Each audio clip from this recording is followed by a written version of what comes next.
I wish someone explained this to me when I first started as a nurse, and it's about time management. I teach nurses, and I sit there and watch them get overwhelmed with the time management of the prioritization of who do I go see first? What do I do? I'm not sure.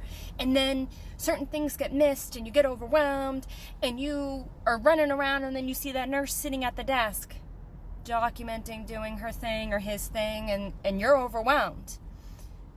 So I created like this course that you can see in my stand store or whatever, but I wanted to talk about it to make it kind of simple, that if you get your systems down, you will never miss a thing. Meaning, I come in, no matter what shift I'm working, I look at the chart, I get report. I sit there in the chart, you got to look at the main things. Why is this patient here? So you're going to look at the ER. What did they come in for? What did they do in the ER? And why were they admitted? This helps you with the discharge stuff. Are they going home because they live alone and they need safety things? Or do they need to go to rehab? Like, what is it? Second thing, the H&P.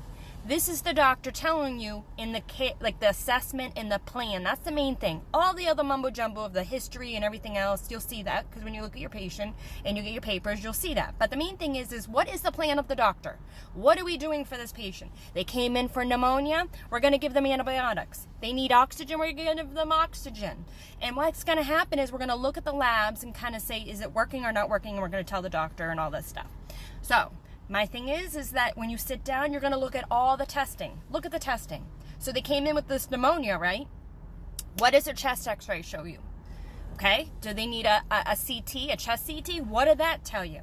Then did they have another chest x-ray? Let's compare the chest x-ray when they first came into this. And all you're looking at is the impressions.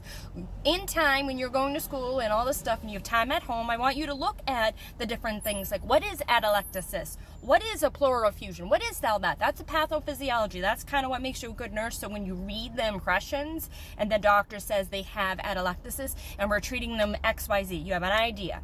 So once you write all that stuff down, then you go into the patient's room, you see the patient, and you make your range like, okay, the vital signs are stable.